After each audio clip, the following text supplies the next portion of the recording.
SCP-093, Object Class Euclid.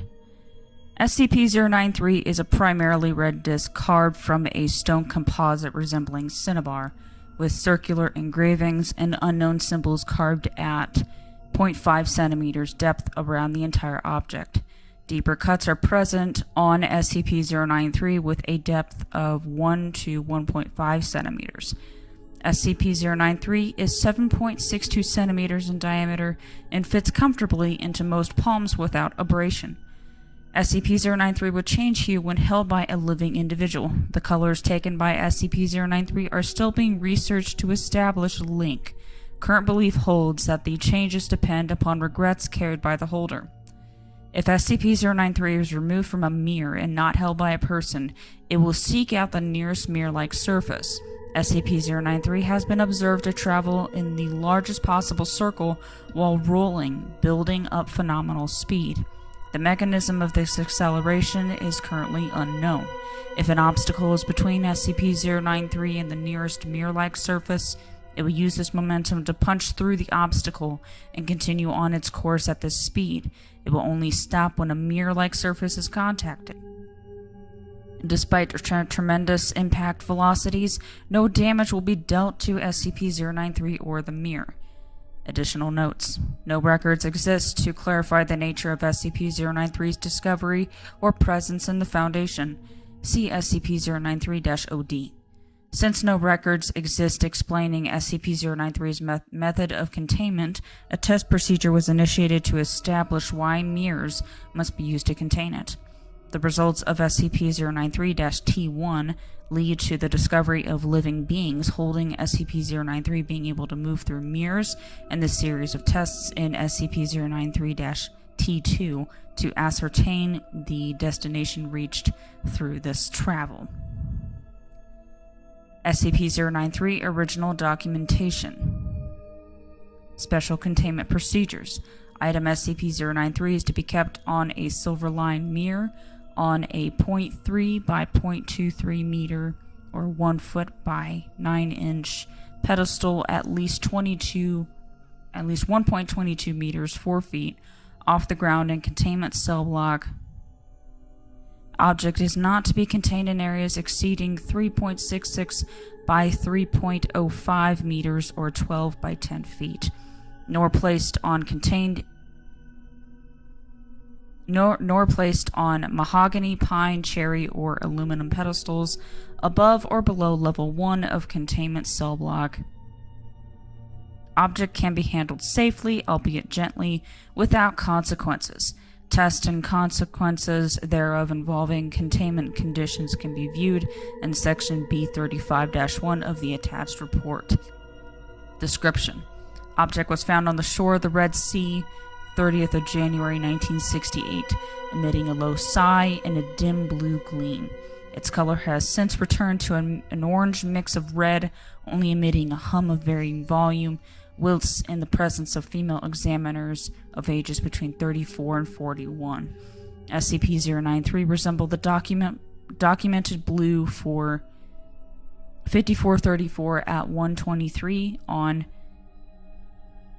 26th of April 1986. Coincidentally, when the body of 194-9834 was discovered in research facility. Ties between 194-9834 and SCP-093 remain inconclusive, and effects of prolonged exposure to 093 remain unknown, except for infrequent reports of periods of calmness, and in the case of 242-0049 as periodic waves of depression, loss of balance, and thoughts of suicide. These feelings have reportedly not exceeded 11 days in duration. Objects seem to react to the presence of 242-0056 by turning light violet for no more than 2 minutes 9 seconds, as documented on 12th of March 1993. Effects of this reaction remain unknown. Additional notes.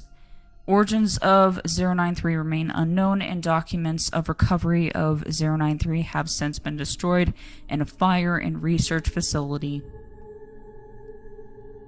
9th December 1989. Reports on the feelings of researchers who handled 093 have remained inconsequential since 19th of April, 1995. SCP-093-T1 Containment Test. Testing of SCP-093 against conditions set forth for existing containment procedures to assess viability of continuing such containment, beginning with changing the type of mirror used as a position of rest. Mirrored surface, brass frame, retail-grade mirror. SCP-093 rests without activity when placed on the mirror. This test alone removes the need for costly silver or wooden containment systems. Standard grade table. SCP-093 turns upright and begins to roll across the table surface in one direction, making a U-turn and rolling to the other, completing an oval shape and repeating this action until a mirror is brought into the vicinity of it, at which time SCP-093 rolls toward the mirror and lays flatways against it, sliding toward the center. It is noted that despite the grainy feel of SCP-093, it does not mark the mirror in any fashion while moving across it. 2 mirrors at either end of a standard grade table. SCP-093 gravitates towards the closer mirror regardless of orientation and makes no distinction between different types of mirrors, favoring a factor of distance above all else and choosing the mirror to move to. A mirror held by a person and moved around. SCP-093 follows the mirror as it moves, gaining speed until a maximum velocity is reached. At any velocity, the impact of SCP-093 against a mirrored surface results in no damage to either object. A person holding SCP-093 placing it on a mirror. This test was accidental, the result of one of the staff tripping another after some debate about who would be covering the lunch tab. As a result of the behavior of the researchers, it was discovered that a person holding SCP-093 and placing it against a mirror will in fact move into the mirror. Addendum. Containment testing discontinued after establishing that SCP-093 requires only a mirror to rest inert. Testing on human interaction with mirrors while holding SCP-093 authorized by Dr. SCP-093-T2 Mirror Test. Testing Protocols.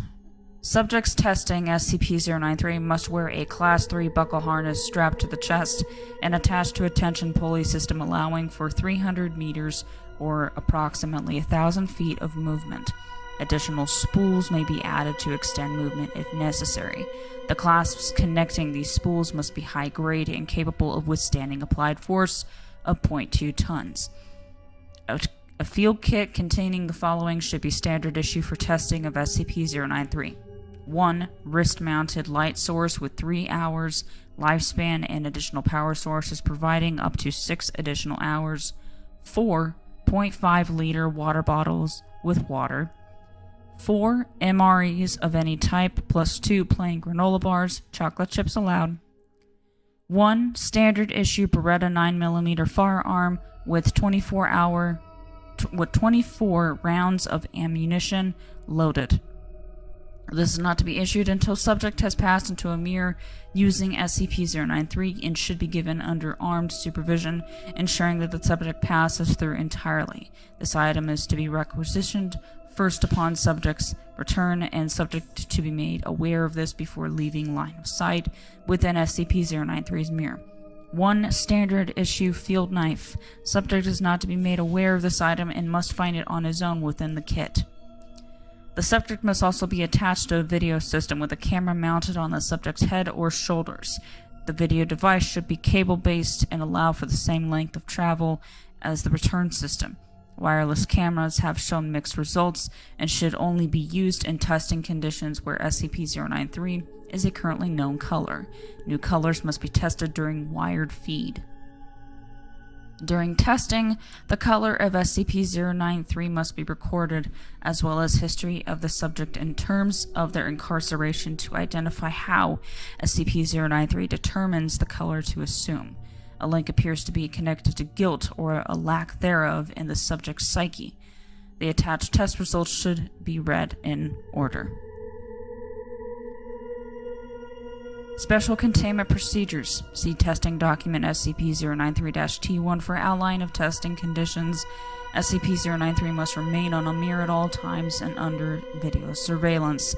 Admittance into the area of SCP-093's containment must be authorized only with proper video recording and subject retrieval procedures in place. Any attempt to use SCP-093 outside of approved tests will be dealt with severely up to and including termination.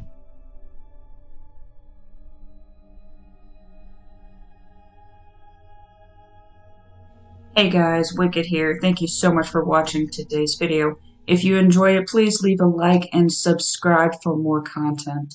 Until next time, Wicked out.